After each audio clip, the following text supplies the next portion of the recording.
حضرت سیدنا علی المرتضیٰ رضی اللہ تعالی عنہ کے نصیحت آموز فرامین۔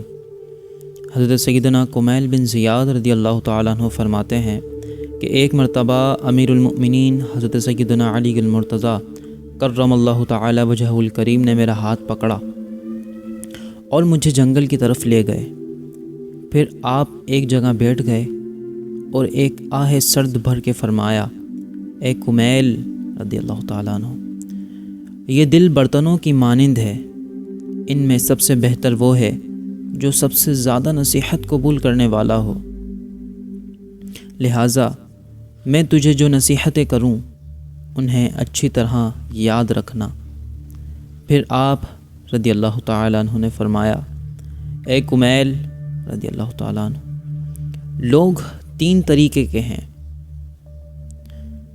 ایک عالم ربانی، دوسرے راہ نجات یعنی دین کے طلبگار، تیسرے بے وقوف اور کمتر لوگ جو ہر بلانے والے کی بات پر کان دھریں، ہر ہوا کی طرف جھک جائیں، علم کے نور سے کبھی منور نہ ہوئے ہوں اور نہ ہی کسی مضبوط شے کو اپنی پناہ گاہ بنایا ہو۔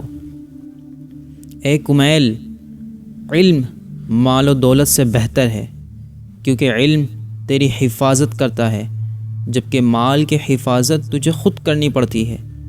مال خرچ کرنے سے کم ہوتا ہے، جبکہ علم خرچ کرنے سے بڑھتا ہے۔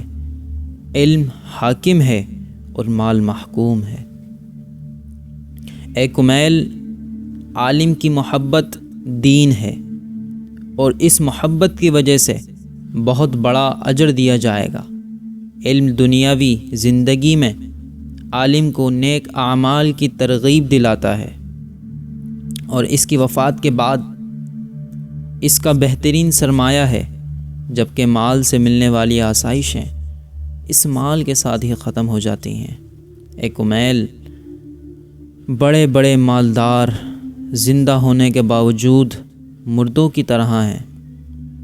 علماء کرام اگرچہ دنیا سے پردہ کر چکے، لیکن جب تک زمانہ باقی ہے تب تک وہ باقی رہیں گے۔ ان کی آنکھیں اگرچہ بند ہو گئیں، لیکن ان کی عظمت و شان و شوکت آج بھی دلوں میں زندہ اور باقی ہے۔ حضرت علی رضی اللہ تعالی عنہ اپنے سینے کی طرف اشارہ کرتے ہوئے فرمایا، افسوس، یہاں علم بہت جمع ہے، کاش مجھے کوئی اس کا اہل مل جائے تاکہ میں سارا علم اسے دے دوں۔ پھر فرمایا، ہاں، میری کچھ لوگوں سے ملاقاتیں ہوئی ہیں، لیکن میں ان سے مطمئن نہ ہوا۔ وہ دین کو دنیا کے لیے استعمال کرنا چاہتے تھے اور اللہ کی نعمتوں کے ذریعے اس کے بندوں پر بڑھائی چاہتے تھے، اور اپنے دلائل کے ذریعے اللہ کی تقدیر پر غالب آنا چاہتے تھے۔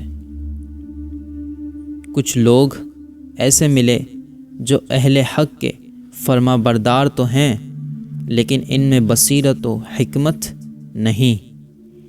تھوڑے سے شک و شبے سے ان کا دل ڈگمگا جاتا ہے، نہ ادھر کے نہ ادھر کے، بس خواہشات نفسانیہ کے پیچھے پڑے ہیں۔ ہر ایک مال و دولت جمع کرنے میں مگن ہے، دین کے مبلغین سے انہیں کوئی غرض نہیں۔ ایسے ہی لوگ جو چوپایوں کی طرح ہیں۔ اسی طرح اہل علم کے اٹھنے سے علم بھی اٹھ جاتا ہے۔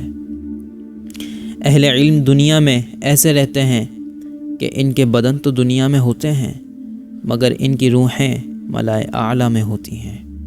اے کمیل، ایسے لوگ ہی زمین میں اللہ کے خلیفہ ہیں اور اس کے دین کے مبلغ ہیں۔ ہائے ہائے، میں ایسوں کو دیکھنے کا کتنا مشتاق ہوں۔ اللہ میری اور تمہاری مغفرت فرمائے۔